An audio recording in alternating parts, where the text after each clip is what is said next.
మంగ్లీది కూడా చాలా ఇంపార్టెంట్గా కనిపిస్తుంది. ఇది చూస్తున్నాం కదా మనం. ఎవరో ఒక ఆయనే 150 కోట్లు వసూలు చేసిండట. ఆయన ఏం చెప్తుండు, మంగ్లీ నాకు తెలుసు అనేది మంగ్లీ పేరు చెప్పిండు కాబట్టి నమ్మి చేసినామని అంటున్నారు. కానీ నాకేం సంబంధం లేదు దీంట్లో అని ఆమంటుంది. ఎవరైతే ఒక లాయర్ ఈమె మీద ఏదో కంప్లైంట్ ఇచ్చినట్టున్నాడు, ఇస్తే ఈమె పోయి రిటర్న్గా కంప్లైంట్ ఇచ్చింది వాళ్ళకి. మళ్ళీ అసలు నాకు సంబంధం లేదు, నా పేరు యూజ్ చేస్తున్నారు, నాకేం సంబంధం లేదు అనేది ఈమె చెప్తుంది. నిన్న పోలీస్ స్టేషన్ దగ్గర మాట్లాడింది కూడా. మొన్న అంతకుముందు ఒక ప్రెస్ నోట్ రిలీజ్ చేసిరు. నిజానికి చాలా రోజుల ముందే ప్రెస్ నోట్ రిలీజ్ చేసింది ఆమె. ఈ ఇన్సిడెంట్ ఎప్పుడైతే బయటకు వచ్చిందో అదే రోజు ప్రెస్ నోట్ రిలీజ్ చేసింది. దాని తర్వాత మళ్ళీ 2 రోజుల కిందట కూడా ఈమె మీద ఆ లాయర్ కంప్లైంట్ చేసిండు. చేస్తే మళ్ళీ ఈమె తెల్లారి పోయి కంప్లైంట్ చేసింది. కంప్లైంట్ చేసి నిన్న మళ్ళీ పోలీస్ స్టేషన్ దగ్గరికి వచ్చి మాట్లాడినట్టుంది. అసలు దీంట్లో మొత్తం నాకేం సంబంధం లేదు అనేది ఆమె చెప్తుంది. అటువైపున ఉన్న లాయర్ ఏమో ఆమెకి సంబంధం ఉంది అని చెప్తున్నాడు. పోలీసులు తెలుస్తారు అది ఏంది అనేది. ఒకసారి ఈమె నాకు పాటల ప్రపంచం తప్ప మరేది తెలియదు, ఇది పంజాగుట్ట ఎస్ఐకి మంగ్లీ కంప్లైంట్ చేస్తుంది. ఇది ఆమె పోలీస్ స్టేషన్కి పోయి కంప్లైంట్ ఇచ్చి వచ్చింది. నాకు పాటల ప్రపంచం తప్ప మరేది తెలియదు, నా పేరు చెప్పి డబ్బులు వసూలు చేస్తే వారిని అరెస్ట్ చేయండి. పంజాగుట్ట పోలీస్ స్టేషన్లో అడ్వకేట్ సుబ్బుపై గాయని మంగ్లీ ఫిర్యాదు. మైక్రో ఫైనాన్స్ పేరుతో తాను డబ్బులు వసూలు చేశానని న్యాయవాది సుబ్బు చేస్తున్న ఆరోపణలన్నీ అవాస్తవమని మంగ్లీ తెలిపింది. తనకు పాటల ప్రపంచం తప్ప వేరే వ్యాపారం తెలియదు అన్నది. న్యాయవాది అని చెప్పుకునే సుబ్బు డబ్బు డిమాండ్ చేయడమే కాకుండా తనతో అసభ్యంగా ప్రవర్తించిండని, అతడు అతడి అనుచరుల మీద చర్యలు తీసుకోవాలని మంగ్లీ పంజాగుట్ట పోలీసులకు ఆమె న్యాయవాదితోని కలిసి వచ్చి ఫిర్యాదు చేసింది. దాని తర్వాత ఆమె మీడియాతో మాట్లాడింది. తన పేరు చెప్పుకొని ఎవరైనా డబ్బులు వసూలు చేస్తే వారిపై కఠిన చర్యలు తీసుకోవాలని ఆమె డిమాండ్ చేసింది. డబ్బుల వసూలులో తన పాత్ర ఉందంటే తాను ఏ పోలీస్ కోర్టు మెట్లు ఎక్కేందుకైనా సిద్ధమేనని అన్నారు. డబ్బుల కట్టలు ఉన్న వీడియోలో డబ్బు లెక్క పెట్టేది తన సోదరుడు కాదని, అనవసరంగా అతన్ని ప్రచారం చేస్తున్నారని, ఫేమస్ కావాలని ఇప్పటికే ఫేమస్గా ఉన్న తనను వాడుకుంటున్నాడని ఆగ్రహం చేసిందట. 22వ తేదీన న్యాయవాది సుబ్బు అతని అనుచరులు తనని కలిసి సామాజిక మాధ్యమాల్లో తనకు వ్యతిరేకంగా ఇంటర్వ్యూలు ఇచ్చిన వీడియోలు డిలీట్ చేయాలంటే 10 లక్షలు ఇవ్వాలని డిమాండ్ చేసిరు. దానికి తాను ఒప్పుకోకపోవడంతో తనను బెదిరించడం, వేధించడం చేసిరు అని ఫిర్యాదును పరిశీలిస్తున్నామని, ఉన్నతాధికారుల దృష్టికి తీసుకెళ్లి తదుపరి చర్యలు తీసుకుంటామని పోలీసులు చెప్పిరట. ఈయనేంది సుబ్బు అనేటానికి భరతనాట్యం వస్తుందట, బిగ్ బాస్ పోవాలని, బిగ్ బాస్ పోవాలని, ఫేమస్ కావాలని. అయితే మంగ్లీ అందరికీ తెలుసు, అందరికీ తెలిసిన ఫేమస్ సింగర్. ఆమె ఏమంటుంది, నాకు పాటలు తప్ప ఇంకే రకమైన వ్యాపారాలు తెలియదు అని అంటుంది. చాలా ఏండ్ల నుంచి మరి ఆమె పాటలు పాడుతుంది. ఆమె ఎక్కడైతే వ్యాపారాలు చేసినట్టుగా ఫలానా వ్యాపారం నాది అని ఆమె చెప్పుకున్నట్లుగా ఎక్కడైతే చూడలే మనం. చాలా ఏండ్ల నుంచి పాటలు పాడుతుంది ఆమె. అయితే పాటల ప్రపంచం తప్ప నాకేం తెలియదు, ఎట్లాంటి వ్యాపారాలు లేవు అని అంటుంది. ఎందుకు అనాల్సి వస్తుంది అంటే, ఈ మధ్య ఒకటి 150 కోట్ల కుంభకోణమా ఇక అదేంది అనేది పోలీసులు తేలుస్తారు.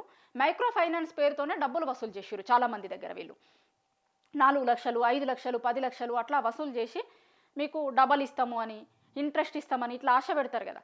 ఏదో ఎక్కడో కాలేజీలు కడుతున్నామని, ఇంకా ఏదేదో రకరకాలవి కడుతున్నాము, డబ్బులు వస్తాయి, మల్టిపుల్ అయ్యి వస్తాయి డబ్బులు, ఇట్లా అది ఇదని చెప్పేసరికి ఏంది అంటే చాలామంది నమ్మి, పైగా ఈమె పేరు చెప్తారు కదా. ఇప్పుడు ఫేమస్ ఉన్న వాళ్ళు ఎవరన్నా ఉన్నారు అంటే మరి ఇస్తున్నప్పుడు జనాలు కూడా నిజంగా వాళ్ళు ఉన్నారా లేదా అనేది ఒకసారి వెరిఫై చేసుకొని పెడితే కనుక మంచిగా ఉంటుండే. కానీ వాళ్ళు ఏమంటున్నారు, దీని వెనకాల మంగ్లీ ఉన్నది అనేది మేము నమ్మి పెట్టినాము అనేది వాళ్ళు అంటారు. అసలు నేను ఎక్కడన్నా బయటకు వచ్చి చెప్పినా, దీంట్లో పెట్టుబడులు పెట్టమన్నా, దీంట్లో నేను ఉన్నానని చెప్పినా, నేను వచ్చి మిమ్మల్ని అడిగినా కాబట్టి నాకేం సంబంధం అవుతుంది అని ఏమంటుంది. ఇప్పుడు ఆ నోట్ల కట్టలది ఒక వీడియోలు బాగా సోషల్ మీడియాలో చూసినాం మనం ఈ మధ్యలో. మొత్తం టేబుల్ మీద వరిసి పైసలు లెక్క పెడుతురు. ఆ పైసలు లెక్క పెట్టే ఆయన వీళ్ళ తమ్ముడు అని ఒక ప్రచారం జరిగింది. అసలు మా తమ్ముడికి దానికి ఏం సంబంధం లేదు. నిన్న ఆమె మాట్లాడింది ఆడ పంజాగుట్ట పోలీస్ స్టేషన్ బయట మాట్లాడుకుంటూ, ఇప్పుడు కమ్యూనిటీకి సంబంధించిన ఈవెంట్స్ ఏమన్నా ఉంటే మా తమ్ముడు కోఆర్డినేట్ చేస్తాడు. ఇప్పుడు ఆ పైసలు లెక్క పెడుతున్న ఆయన, డబ్బులు వసూలు చేసిన ఆయన ఎవరైతే ఉన్నారో, మధు ఏదో పేరు అంటున్నారు, ఆయనే అదే కమ్యూనిటీకి చెందిన ఆయన. సో వీళ్ళ తమ్ముడు ఆయన ఫ్రెండ్స్ అని చెప్పారు, వీళ్ళు ఉన్నారు అని చెప్పారు కాబట్టి మాకు ఆయన ఎవరు తెలుసు, వీళ్ళు ఉన్నారు అని తెలిసే కాబట్టి మేము పెట్టినాము అనేది డబ్బులు ఇచ్చినటువంటి వాళ్ళు చెప్తున్నారు. మంగ్లీ ఏమంటుంది, మా తమ్ముడు కమ్యూనిటీకి సంబంధించిన ఏమన్నా మీటింగ్లు లేకపోతే ఏదన్నా ఈవెంట్లు ఉంటే ఆయనతోని కమ్యూనికేట్ చేస్తారు, ఆయనతోని కమ్యూనికేట్ చేస్తే నేను పోయి అక్కడ పాటలు పాడడము, ఆ కమ్యూనిటీ ప్రోగ్రామ్స్ అటెండ్ చేసేదాన్ని. ఆయనే ఆ మధు అనే ఆయన అట్లనే కమ్యూనిటీకి సంబంధించిన ఆయనగా మాకు పరిచయం తప్పించి అంతకు మించి ఆయన బిజినెస్లతోని ఆయన వ్యాపారాలతోని నాకేం సంబంధం ఉంటుంది అనేది ఆమె వాదన.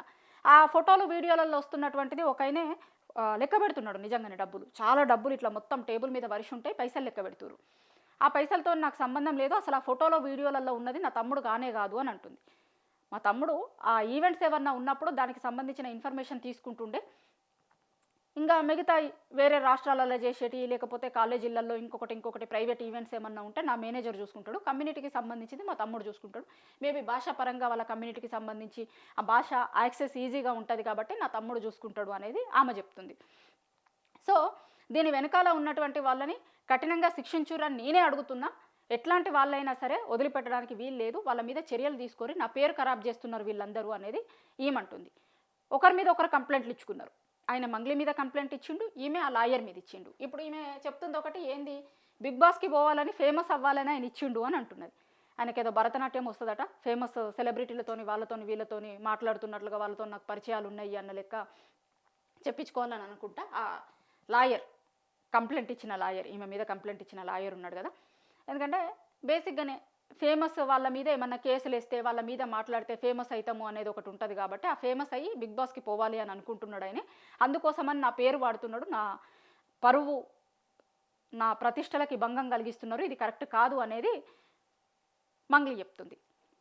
ఆమె కూడా వచ్చి కంప్లైంట్ ఇచ్చింది. మరి ఇది ఏడికి పోతుంది, పోలీసులు తేలుస్తారు ఖచ్చితంగా ఆమె పేరు వాడుకొని చేస్తున్నారా, అసలు ఏం జరిగింది ఇందులో ఏముంది, ఎందుకంటే కామన్ పీపుల్ల డబ్బులు ఉన్నాయి కదా అందులో. కాబట్టి ఇది పోలీసులందరూ ఫుల్ ఇన్వెస్టిగేషన్ చేసి ఏం చేసిర్రు అనేది బయటికి తీస్తారు. కానీ ఆమె మాత్రం చెప్తుంది ఏంటంటే అసలు నాకు దేంతో సంబంధం లేదు, ఓన్లీ పాటల ప్రపంచమే నాది, ఇంకా ఎట్లాంటి వ్యాపార ప్రపంచాలు లేవు నాకు అనేది ఆమె చెప్తుంది.